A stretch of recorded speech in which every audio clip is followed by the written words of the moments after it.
नमस्कार, एक बार फिर से आप सभी का स्वागत करता हूं गुरुकुल.com के इस चैनल पे। आज के इस वीडियो में हम देखेंगे ओ सदानीरा के प्रश्न उत्तर को। याद रखिएगा, हाँ, ओ सदानीरा जो जगदीश चंद्र माथुर के द्वारा लिखा गया है और उसके प्रश्न उत्तर को देखेंगे, इंपॉर्टेंट प्रश्न उत्तर को देखेंगे। और जो भी आपका प्रश्न उत्तर बनेगा उसका नोट्स बना लीजिएगा ताकि आप एग्जाम में अच्छा तरीका से लिख सके। और मैं आपको कह रहा हूं कि यदि आप इस चैनल पर नए हो तो याद रखिएगा, आप वीडियो को थोड़ा पूरा देख लो जरूर, और वीडियो पूरा देख लेने के बाद अंत में आप अगर लाइक करोगे, सब्सक्राइब करोगे और कमेंट भी करोगे। और याद रखिएगा, आप कमेंट करके जरूर बताना कि हाँ ये वीडियो कैसा लगा। इसलिए कर रहा हूं क्योंकि ये वीडियो आपके लिए बहुत ही खास होने वाला है। और चैनल पर नए हो तो आप जरूर चैनल से जुड़ जाओगे, क्योंकि ऐसा जो वीडियो है ना आपको बहुत ही कम YouTube पर मिलेगा। तो देख लीजिएगा, उसके बाद आप विचार कीजिएगा। तो देखिएगा, फर्स्ट क्वेश्चन क्या है, याद रखिएगा, वो सदानीरा का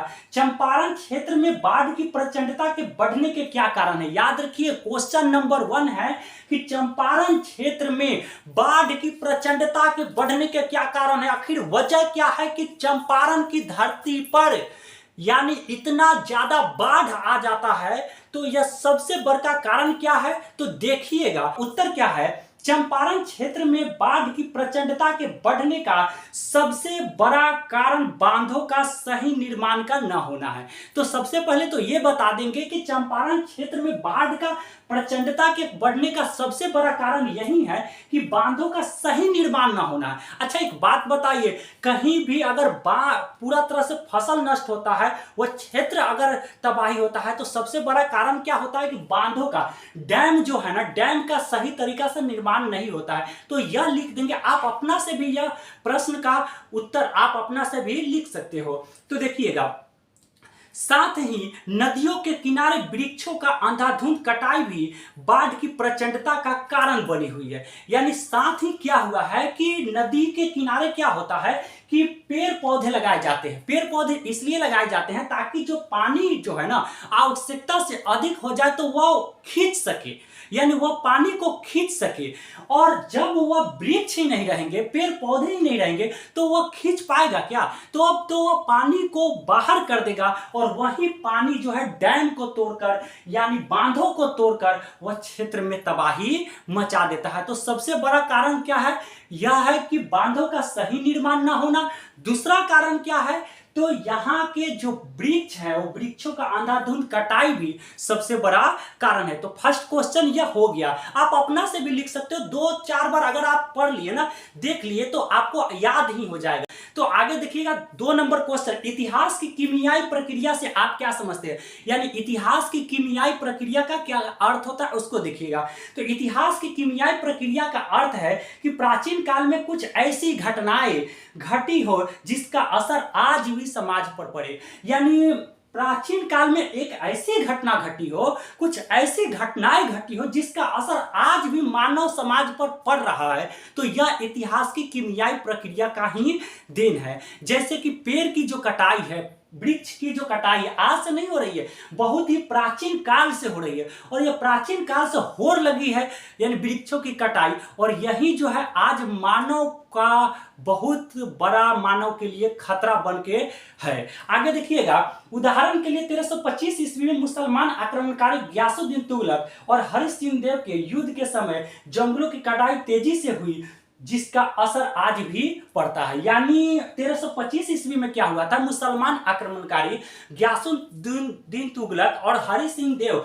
दोनों के बीच युद्ध हुआ, और उस समय से जो पेड़ पौधे की जो कटाई हुई, वह कटाई आज भी वह मानव पर क्या करता है, असर डालता है। तो अगला क्या है, अगला है घाघर शब्द का क्या अर्थ है। यह भी क्वेश्चन बहुत बार आया हुआ है, इसलिए अच्छा तरीका से देख लीजिएगा।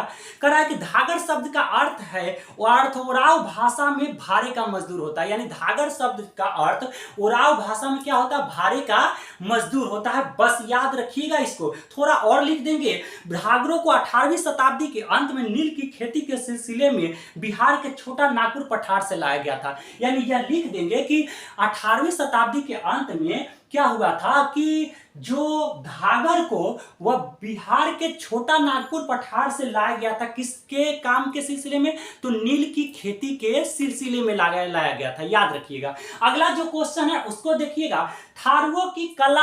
हाँ, थारुओं की कला।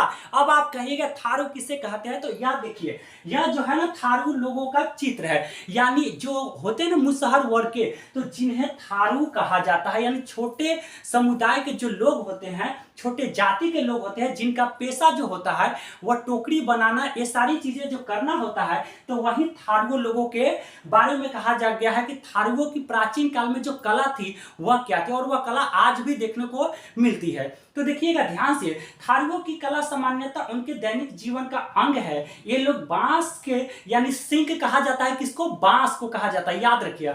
ये लोग सिंक के रंग बिरंगी टोकरियां बनाते हैं और उन टोकरियों के किनारे सिप की झालर लटकाते हैं। यानी ये लोग क्या करते हैं कि रंग बिरंगी जो है टोकरिया का निर्माण करते हैं, और उस टोकरियों को रंग बिरंगे निर्माण करने के साथ साथ सिप की जो होती है ना झालर लगाकर बहुत ही सुंदर तरीके से वह टोकरी वगैरह ये सब बनाते हैं। तो थारुओं का ये जो कला है ना, उनके दैनिक जीवन का अंग है। अगर ये काम नहीं करेंगे तो उनको क्या है कि भूखे पेट सोना पड़ेगा। तो इनका जो है ना पूरा पूर्वज करते हुए आ रहा है और आज भी करता है। आगे देखिएगा ध्यान से, 5 नंबर क्वेश्चन को देख लीजिएगा। 5 नंबर क्वेश्चन क्या है?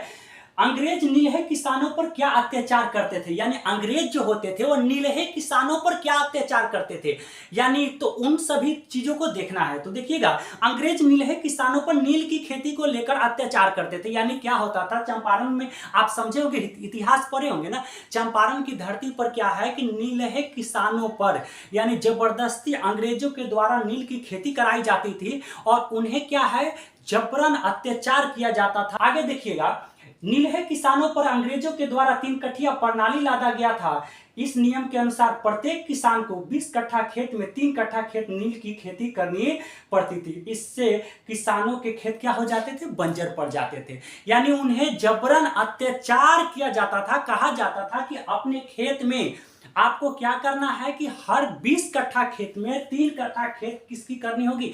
नील की करनी होगी। अगर आप नहीं करेंगे ना तो आपका खेत छीन लिया जाएगा, आप पर अत्याचार किया जाएगा। और इससे क्या होता था कि किसानों के जो खेत होते थे ना, वो खेत क्या हो जाते थे? बंजर पड़ जाते थे और उस पर कोई फिर दूसरा फसल हो पाता नहीं था। तो आगे देखिएगा, आगे जो है लास्ट क्वेश्चन को देख लेंगे, उसके बाद जो है ना पार्ट 2 वीडियो लाने वाला हूं। याद रखिएगा, इसके बाद क्या लाने वाला हूं? पार्ट 2 वीडियो लेने वाला हूं। और पार्ट 2 वीडियो में जितने भी प्रश्न बच गए हैं उन सभी प्रश्नों को रखेंगे। इसलिए मैं आपसे कह रहा हूं कि यदि आप इस चैनल पर नए हो तो चैनल को कर लो सब्सक्राइब, बेल आइकन भी प्रेस करो, ताकि जो भी वीडियो मैं बनाऊं उसका नोटिफिकेशन आपको जा सके। तो देखिएगा अगला क्या है, पुंडलिक जी कौन थे? हाँ भाई, छोटा है लेकिन धमाका बहुत बड़ा करेगा, याद रखिएगा।